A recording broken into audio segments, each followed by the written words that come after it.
Time recorded. Recording 0.00. Pause. What's going on, everybody? I may or may not release this video tomorrow, depending on how good the sound quality is, because I don't want to wake anybody up, so I'm trying to be as soft as I can without being too soft. I'm going to try and make 2 videos tonight. This one is going to be called something like Why Guilt and Fear Are the Only Enemies of Mankind, of us, of the human race.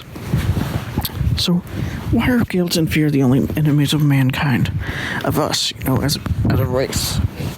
Well, it's because there's a couple reasons, but one is, well, let's just start with fear first. Fear is caused because of survival.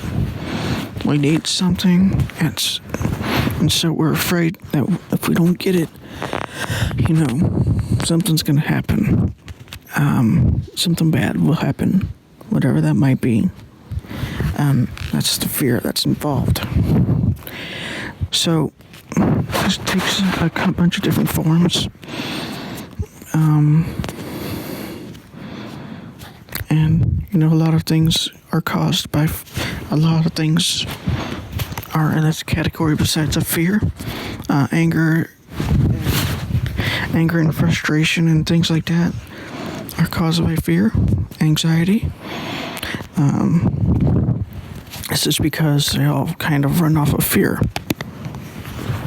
So basically what this means is that, give me a second, let me pause this right quick.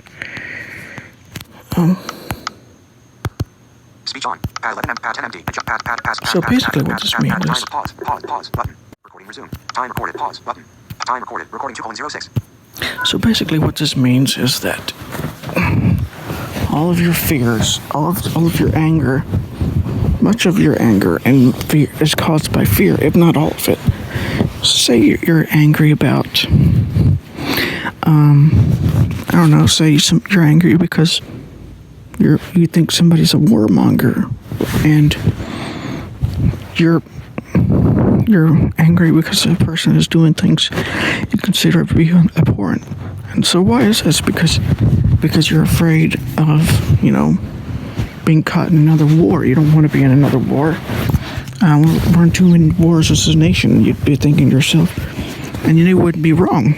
But their idea is different because they're afraid of, I don't know what they're afraid of, terrorism or whatever it might be.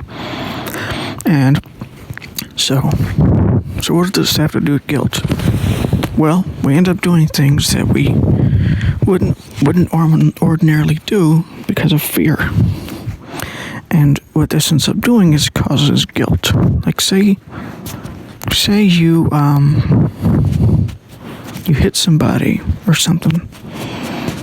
You did that because you were angry at them, because you were afraid, or you were getting anxious or something. Some reason that had to do with fear in some way. You're afraid of, losing somebody, losing this person or whatever it might be, and you acted without thinking, and then you felt guilty for it. This is how the ego keeps itself going. It's through guilt and fear. This is why the only real enemies of mankind are guilt and fear. It's because once you're afraid, you're going to do things that you wouldn't ordinarily do because of your fear, and so you're going to be guilty afterwards. People are guilty for doing things that they think is wrong or bad or whatever. They didn't do it because they thought it was wrong or bad. They did it because, they had all kinds of reasons for doing what they did, but it had to do with fear, for the most part. There could be like an underlying emotion of whatever it might be, some desire. Like this is what we're going back to the two modes of ego again.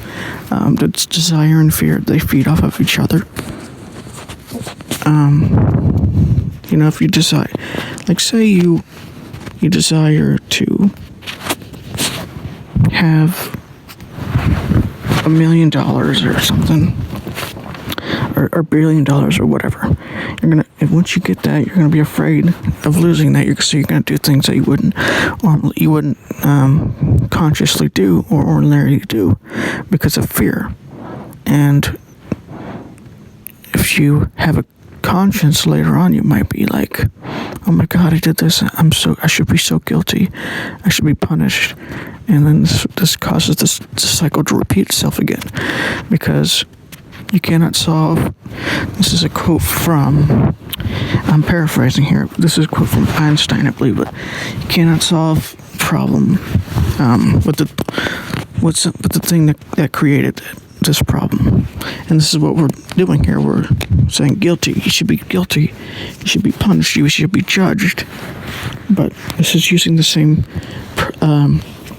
thing that caused the same problem, fear.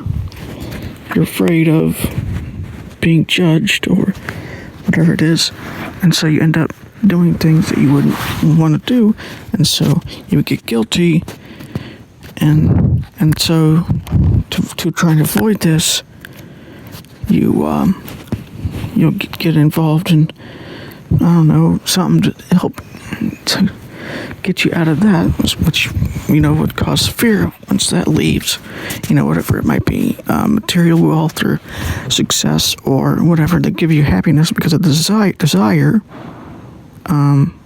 to feed that guilt, to try and avoid it, and then that causes fear because you when you have it, you're going to be afraid it's going to be gone, so you're going to be doing things that you wouldn't consider to be good. Or if you don't get it, you're going to be doing things that you wouldn't be considered good either, because you desire those things, so you're going to feel justified in doing whatever it takes to get it. I mean, this is an extreme example, but I'm showing you how this works. This is how your ego keeps itself going in a way. I mean, this isn't something that's happening consciously. It's more of it's automatic response unless you realize, wait, these emotions, these thoughts, they don't have to control my life. They don't have to rule my life. But even more than that, if you even want to go further than this,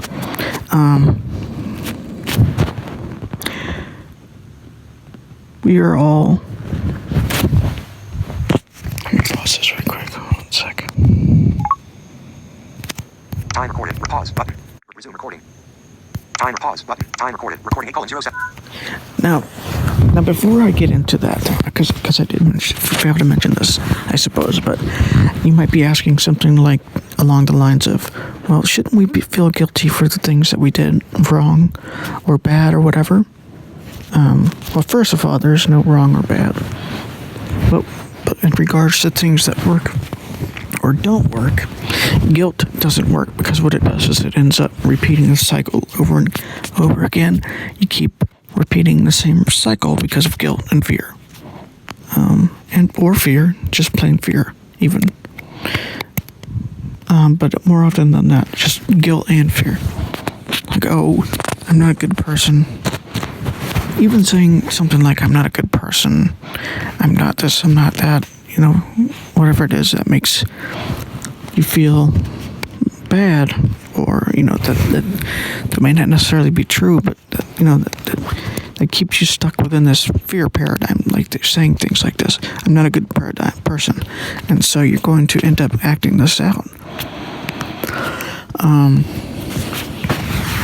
And so what's required instead of this is something I call, something I made up today called constructive positivism. Basically what this is you may not have done something good, but but to fix this problem, you don't criticize yourself only. What you do is you say, okay, well, I may not have done this right, but I did this right. And and the way to, you try, if you don't know what you did right, ask yourself, what did I do right today? And just like be curious to the answer, like, what did I do right? Maybe I did something good. Because the truth is that we're all inherently good. We're all inherently loving. The only reason why it doesn't seem this way is because we get stuck in survival mode. We get stuck in fear and guilt mode, and our fears and desires, they feed off of each other. Another thing you can do is you can intend to be, and this might be a bit controversial, but you can intend to be, I suppose you can call it like, be like, Christ in some ways, like saints or masters or whatever. And what this does, like if you do it for long enough, for like hours on end, or whatever, you start raising your level of your being. I'm going to go into this on another episode, on another video, about the 7 levels of density eventually, because they are important to talk about, and I haven't really talked about it on this channel. And they're going to be important for future episodes, so I'm going to talk about this later. But for now, just take my word for it, and when I say that we're moving to the 4th level of density, because the 3rd level of density is basically what you would call self-awareness. This is the shortest of all the densities because it's the most intense, it's the most painful, because there's no love or wisdom to guide you for the most part. I mean, there is if you like manage to go to the 4th stage in some ways, or the 5th stage or the 6th stage, but if you haven't, you're gonna be stuck with all these problems of the ego that are in that stage. And so this is why this is why so much is being changed lately, is because we're entering the 4th stage as a human species. Some of us are beyond that, some of us are like at the 5th or 6th stage, but the majority of us may not be there. The majority of us may be at like 3rd or 4th stage. We're probably 3rd, moving into the 4th stage, which means that this is why there's a lot more love and understanding happening around us. It's because we're moving into the 4th stage, and the reason why there's so much chaos and so much this what you would call negative stuff happening is because we're puking up all the stuff that we don't, that doesn't serve us, that doesn't work to make us a higher conscious being. This is why everything seems like it's getting worse. In actuality, what's happening is that everything is getting put out in the open. So, things are becoming more transparent. I mean, this is why the stuff about that Edward Snowden talked about, or this is why the Edward Snowden leaks came out. This is just to further our transparency. This is to get us to the 4th stage of love and understanding. This is just a very basic understanding of this. And what this has to do with all the stuff I'm talking about here is because guilt and fear keep us trapped within this 3rd stage to some extent. I mean, we can't be trapped in it forever. We're going to be moving into the 4th stage. We already are moving into the 4th stage as it is. So what's going to happen is if we don't do this consciously, it's going to be more painful for us. So this is why it's a good idea to intend to be, like Christ or whomever. By the way, this is not saying that we have to act like Jesus or anything. Basically, what Christ means is God. Basically, we are all the source. We all have the source within us. So I've talked about this before on this channel. We all have the inner wisdom to guide us in this matter. Because basically what if we have any mission at all as beings, it's to raise our consciousness. And eventually what this means is that we're going to become like what Jesus was.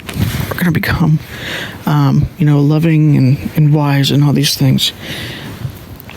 This is what all the puking up of all the negative things in the world is doing. It's showing us what we don't want so that we can say, wait, maybe we should do something differently. And this is what's been happening. This is why there's so much of upheaval in the political scene, because there's so much that people are just like, no, we don't want this anymore.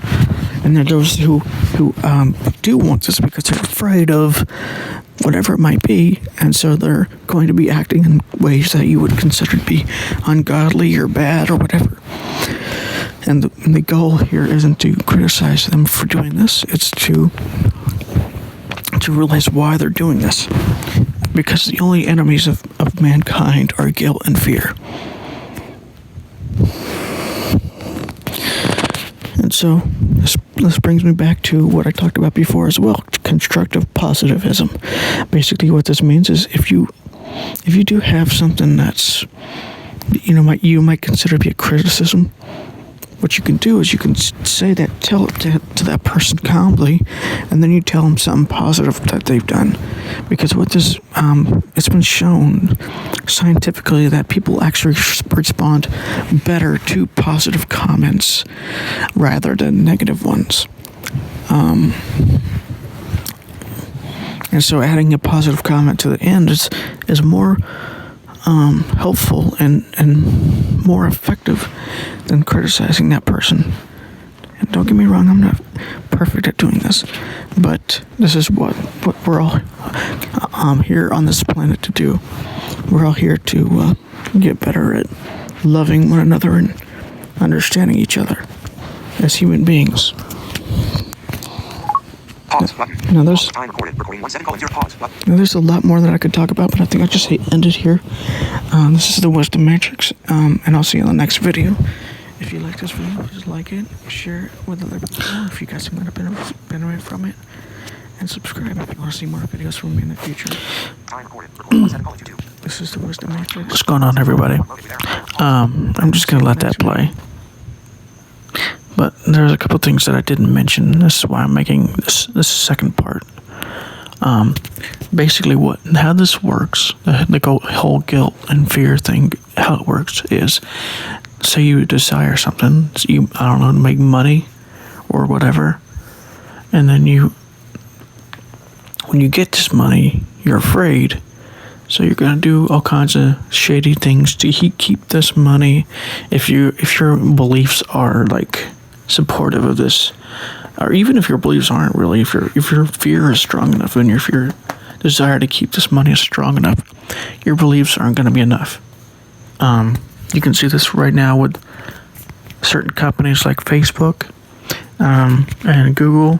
I mean, they have a very stage green business plan in some ways, but they're so stuck on making money because they're not even necessarily making money, but their desire of keeping the business that they have is so in place that they're willing to do all these things that are that people would consider to be shady, and they're doing all kinds of other things that support their bias. It's been shown that they've manipulated search results.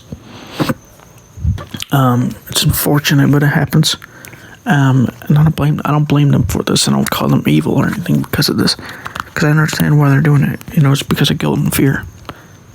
Fear especially, and desire and fear, and then people put guilt on them, and what this ends up doing is it doesn't actually solve the problem. I mean, it's like if somebody when they go up to you right now and say you're a fucking asshole for doing this and that, you're not gonna listen to that person. You're gonna be like, what the hell? What's wrong with this asshole? And so whatever it is that he may have had a legitimate criticism of that you did, you're gonna keep continuing it because you're not gonna listen to that guy. Why would you listen to somebody who's shouting at you? And that's what a lot of these political people do. A lot of times, not all of them, but a lot of them do. Not necessarily shouting, but they're always criticizing. I almost want to say that politics is the practice of ungratitude, because that's what's happening. I mean, if politics were to become automatically grateful, the whole world would change in an instant. I'm not saying to be grateful for the murderer or the war criminal or whatever. Oh, I'm grateful because this guy killed 100,000 people. No, but you can be grateful for the things that, he might have also saved a couple thousand people as well. He might have felt, responsible. It might have been only for certain people, but it's better than nothing, I guess. Or whatever it might be. And so this goes back to what I was talking about earlier, about intending to be like Christ. This is like what, Jesus Christ taught in a way, to intentionally be like the examples of, saints and masters, just having that intention and keeping it like in your mind, in your heart, and noticing if you think a thought or whatever, just intend that the next time or whatever, you don't think that thought, and the next time and the next time. And, you can always ask, the questions like, why is this happening? What is causing this? Is this caused because I'm evil, or is it because I have a desire that things should be a certain way, or a fear, or whatever? Because it's often caused by a desire. We're not inherently evil. We're not doing things because we want to kill people or whatever. It's because we have a desire for something.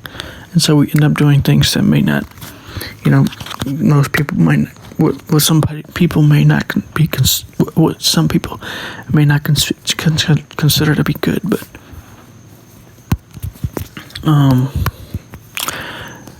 it's because of these desires that, we're doing this, and the fear.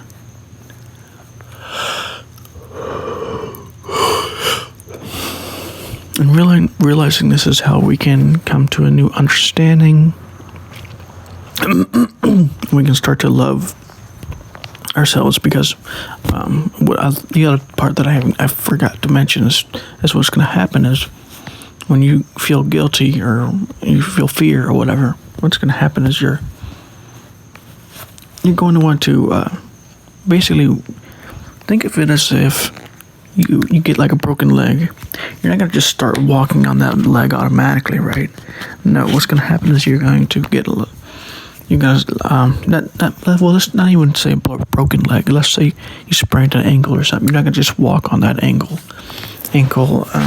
full force like you would normally. You'd be limping or whatever.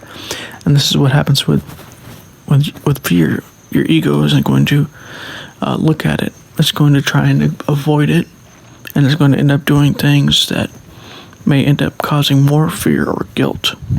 And so it'll avoid that again, and that's why I say this cycle keeps repeating itself. And this is how the cycle keeps repeating itself. And basically what intending to be Christed or be like, or to become a Christ-like figure or a saint or whatever, what it does is it clears out all these ego-driven motives for a while. Just intend to do it for like a day, just like have it, feel it in your heart, and just see how you're, just see if you can feel the changes inside of you. You may not believe in Christ or whatever, but just see if you can feel the changes inside of you when you intend to feel that certain, or intend to be that certain thing of, being like a master or a saint or like God or Christ or whatever. It changes you from the inside, and you start feeling different, maybe lighter or clearer or more pure or whatever. And this is how you can overcome these problems. So, anyways, this is the Wisdom Matrix. If you like this video, please like it, share it with other people if you guys can kind of benefit from it, and subscribe if you want to see more videos from me in the future. This is the Wisdom Matrix, and I'll see you in the next video.